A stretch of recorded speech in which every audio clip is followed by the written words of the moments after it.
Good morning প্রত্যেককে। দেখো, আজকে বাংলা সাহিত্যের ইতিহাসে আমরা জানি ইংরাজি সাহিত্যের গুরুত্বপূর্ণ ভূমিকা আছে। ইংরাজি সাহিত্যের ভূমিকা খুবই গুরুত্বপূর্ণ। তো সেই ইংরাজি সাহিত্য থেকে আজকে কিছু আলোচনা করতে চলেছি।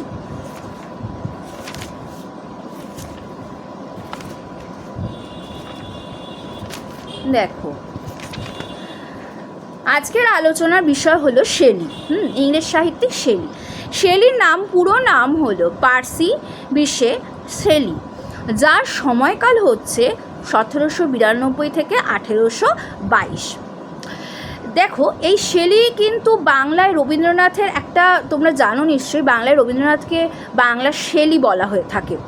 তো এই শেলির কবিতা অবশ্যই ছন্দবদ্ধ কবিতা এবং ছন্দ স্বতঃস্ফূর্ত, এবং এই শেলি একজন ছিলেন কবি, সমাজ সংস্কারক, স্বাধীনতাকামী, স্বপ্নদ্রষ্টা।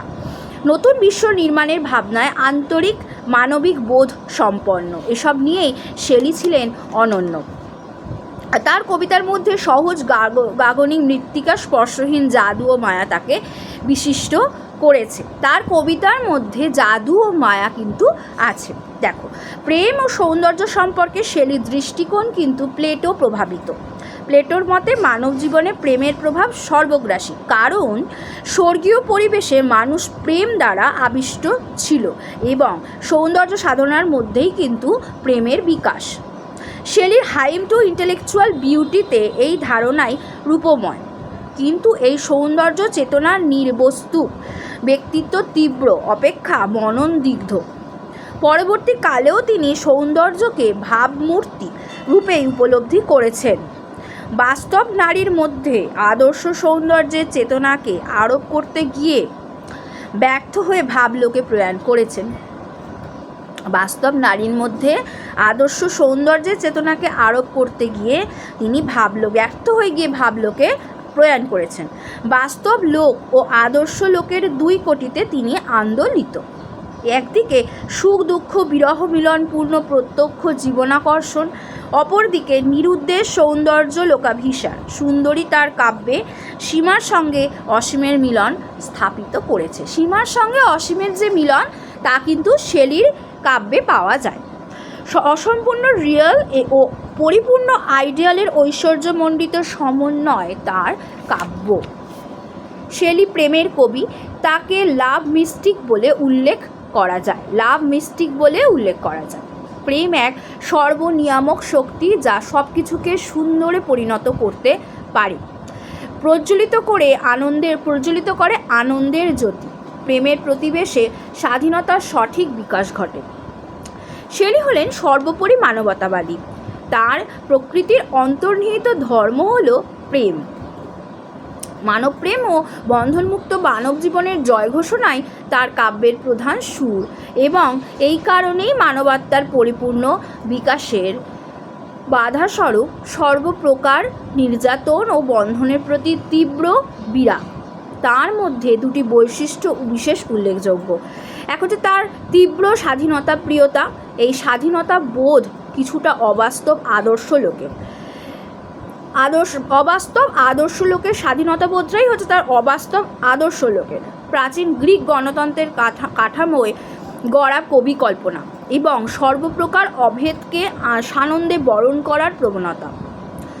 শেলির এই মানবতাবাদ, স্বাধীনতা প্রিয়তা এবং সকল প্রকার বন্ধন ও নির্যাতনের বিরুদ্ধে তীব্র ঘৃণাই তাকে প্রচলিত রাজনৈতিক, ধর্মীয় ও সামাজিক সংস্থানের বিরুদ্ধে বিদ্রোহ ঘোষণা করতে প্রণোদিত করেছে।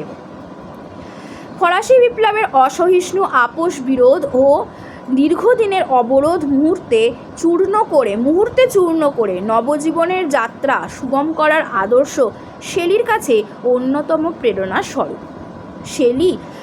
শেলি ভবিষ্যৎ বক্তা, এক স্বপ্ন জগতের মহৎ দ্রষ্টা। বর্তমান পৃথিবী দুর্যোগময় দুঃখ বেদনায় পীড়িত, কিন্তু বর্তমানের ঝঞ্ঝা বিক্ষোভের অতিক্রান্তে এক সৌন্দর্য স্বপ্নের ইন্দ্রধনু জগৎ বারংবার তিনি প্রত্যক্ষ করেছেন। তার বিশ্বাস, ধ্বংসের মাধ্যমেই পৃথিবীর নবজাগরণের সূত্রপাত ঘটবে। পবিত্রতা, শান্তি, আনন্দ, প্রেম, সামঞ্জস্য ও স্বাধীনতার এক স্বর্ণযুগের সম্ভাবনা, তাই তিনি ঘোষণা করেছেন।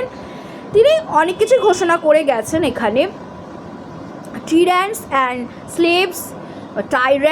and slaves are like shadows of might in the van of morning light. শেলির কাব্যগুলো হচ্ছে স্বর্ণযুগের আশা, মানবতার পূর্ণ জাগরণের স্বপ্ন ব্যক্ত হয়েছে শেলির এই কাব্যগুলোর মধ্য দিয়ে। কুইন ম্যাপ ওনার এক কাব্য, যেখানে কাব্যগ্রন্থ 1813 সালে যেটা প্রকাশ পেয়েছিল। এখানে কবি অনুভব করেছেন যে প্রকৃতির পরিবর্তনের মধ্যে দিয়ে মানুষের ভবিষ্যতে নবযুগের সূত্রপাত। প্রকৃতির একমাত্র পরিবর্তনের মধ্যে দিয়েই মানুষের ভবিষ্যতের নবযুগের সূত্রপাত ঘটে থাকে। পরিরানী ম্যাপ কুমারী দেখেছেন যে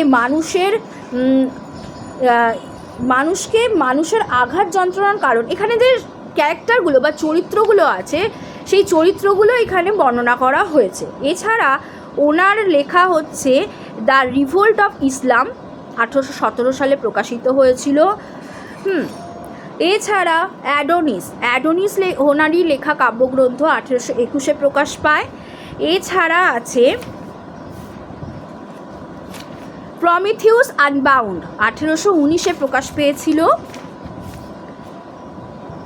এইগুলো মোটামুটি প্রকাশ। নেপোলিয়ানদের যুদ্ধের পর শাসক শ্রেণীর নির্মম অত্যাচারে সাধারণ মানুষের দুঃখের চিত্র পাওয়া গিয়েছিল তার দ্য রিভোল্ট অফ ইসলাম, যা 1917 প্রকাশ পেয়েছে। আশা করছি ছোট ছোট যে ভিডিওগুলো ছাড়ছি, সংক্ষেপে আলোচনা করছি, সেগুলো তোমাদের ভালো লাগছে। ভালো লাগলে চ্যানেল সাবস্ক্রাইব করে বেল আইকন দিয়ে লাইক করে বন্ধুদের সাথে শেয়ার করে দিও। আজকের এই পর্যন্তই। Thank you.